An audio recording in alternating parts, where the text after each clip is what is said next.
অবশেষে বাংলাদেশের ইলিশের স্বাদ পেল কলকাতাবাসী। প্রথম ধাপে গেল 50 টন ইলিশ। পাইকারি বাজারে প্রতি কেজি বিক্রি হচ্ছে 1300 থেকে 1600 রুপি। প্রথম দিনে পশ্চিমবঙ্গের বাজারে ইলিশের দাম চড়া থাকলেও রয়েছে ব্যাপক চাহিদা।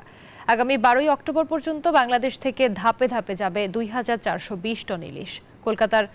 কলকাতা থেকে ভাস্কর সর্দারের রিপোর্টে বিস্তারিত। বৃহস্পতিবার বেনাপোল হয়ে ভারতের পেট্রাপোল সীমান্তে এসে পৌঁছায় 50 টন বাংলাদেশের ইলিশ। সেখান থেকে শুক্রবার সকালে সেসব বাংলাদেশের ইলিশ আসে হাওড়ার পাইকারি মাছ বাজারে। সেখান থেকেই ছড়িয়ে যাবে কলকাতার খুচরা বাজারগুলোয়।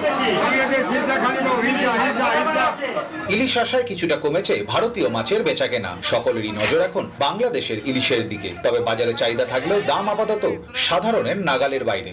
দাম এমনি চড়া, তো এই মাছের চাহিদা আরো কমে যাবে, কেন দামটা আরো হাই হবে। এই কারণে বেশিরভাগ মাছ আমাদের হচ্ছে 700-800, 1 কেজি 200 পর্যন্ত। প্রথম দিনেই উপচে পড়েছিল খুচরা মাছ বিক্রেতাদের ভিড়। সকলেই নিজেদের সাধ্যমতো সংগ্রহ করেছে বাংলাদেশের ইলিশ। 400-500 কিলো কিনেছি, আরো কিনবো, 400-500 কিলো কিনবো, কিনে খুচরো মাছ বিক্রি করে দেবো। পদ্মার ইলিশ আসছে, প্রথম দিন একটু রেটটা হাই মনে হচ্ছে, তো কিন্তু পরবর্তী দিন থেকে রেটটা আরো ডাউন হয়ে যাবে, আমরাও সাধারণ ক্রেতাকে দিতে পারবো। আগামী 2 অক্টোবর থেকে কলকাতায় শুরু হচ্ছে পূজার মরশুম। 10ই অক্টোবর বিজয়া দশমী, এরপর লক্ষ্মী পূজা, কালী পূজা। অপরদিকে আগামী 12ই অক্টোবর পর্যন্ত ভারতে ইলিশ যাওয়ার অনুমতি দিয়েছে বাংলাদেশ।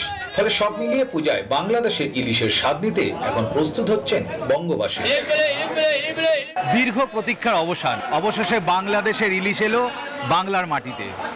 দাম একটু সাধারণের সাধ্যের বাইরে, তবে ভালো স্বাদ পেতে হলে একটু বাড়তি ব্যয় করতেই হয়, আর সেটাই করছে এখন বঙ্গবাসী।